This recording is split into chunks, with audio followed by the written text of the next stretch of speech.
ભાવનગર જિલ્લામાં રહેતા આ ખેડૂતે સબસિડી મેળવી 40 ટનનું કોલ્ડ સ્ટોરેજ તૈયાર કર્યું. હાલના સમયમાં ખેડૂતો હવે આધુનિક ખેતી તરફ વળી રહ્યા છે. આધુનિક ખેતી સુવિધાઓનો ઉપયોગ કરી આવકમાં વધારો કરી રહ્યા છે. આ ઉપરાંત ખેતીવાડી વિભાગ, બાગાયત વિભાગ દ્વારા પણ અનેક યોજનાઓ તેમજ સહાય અમલમાં મૂકવામાં આવી છે, જેનો લાભ પણ ખેડૂતો લઈ રહ્યા છે અને તેનાથી તેઓને અનેક ફાયદાઓ પણ થઈ રહ્યા છે. મારું નામ દાનુભાઈ રાણાભાઈ સોલંકી, ગામ કજિયા, તાલુકો તળાજા, જિલ્લો ભાવનગર. અને આ એક મિની વસરાજ પ્લોટનું બનાવેલું છે મેં. ટૂંકમાં મારે 25 વીઘાનો જે બાગાયત છે, બેંગન ફૂટ છે, નોખી ખારેક છે અને એક નેટ હાઉસ અને પોલી હાઉસ છે.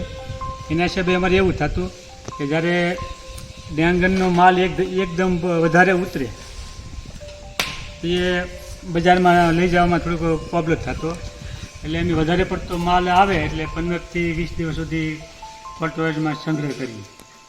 અને સંગ્રહમાં એ ફાયદો થાય કે જ્યારે બજારમાં 70-80 કે 50 રૂપિયા થઈ જાય એટલે અમે અંદર નાખી દઈએ. 15-20 જમણમાં તમે હોવાની આસપાસ થઈ જાય, 30-40 રૂપિયાનો ફરક પડી જાય. બે અમે ટમેટા નાખ્યા હતા, ટમેટાની બજાર ઓછી હતી, એ અમારે નેટ હાઉસમાં ટમેટા નાખ્યા હતા.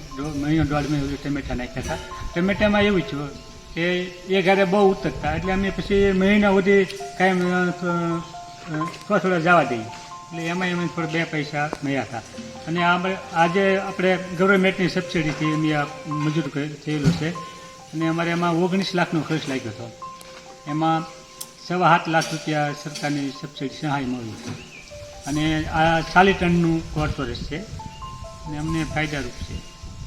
ભાવનગર જિલ્લાના તળાજા તાલુકાના કોદિયા ગામે રહેતા ખેડૂત દાનુભાઈ રાણાભાઈ સોલંકી, જેઓએ સહાય રૂપે સબસિડી મેળવી 40 ટનનું કોલ્ડ સ્ટોરેજ પોતાના ખેતર પર જ તૈયાર કર્યું છે, જેનો તેઓ અલગ અલગ પાક સંગ્રહ કરવા માટે ઉપયોગ કરી રહ્યા છે. આધુનિક ખેતીના યુગમાં ખેતીમાં વૈજ્ઞાનિક પદ્ધતિઓના ઉપયોગ ખેડૂતો કરવા લાગ્યા છે, જેમાં હાલ જોઈએ તો કોલ્ડ સ્ટોરેજનો પણ અનેક ખેડૂતો ઉપયોગ કરી રહ્યા છે. આ એક એવી વ્યવસ્થા છે જ્યાં તાપમાન નિયંત્રિત કરીને શાકભાજી, ફળો વગેરેને લાંબા સમય સુધી સાચવી શકાય છે. ખેડૂતો માટે કોલ્ડ સ્ટોરેજ એક આશીર્વાદ રૂપ સાબિત થયું છે, જેની મદદથી તેઓ તેમના ઉત્પાદનોના યોગ્ય ભાવ મેળવી શકે છે. ખેડૂત જ્યારે પાક ઉત્પન્ન કરે છે ત્યારે તાત્કાલિક વેચાણ માટે તેને બજારના ભાવ પર આધાર રાખવો પડતો હોય છે. આવા સમયે ખેડૂત કોલ્ડ સ્ટોરેજમાં પાકને સંગ્રહ કરી રાખે છે અને યોગ્ય સમય સુધી રાહ જોઈ શકે છે અને યોગ્ય ભાવ મળતાની સાથે જ તે પાકનું વેચાણ કરી શકે છે.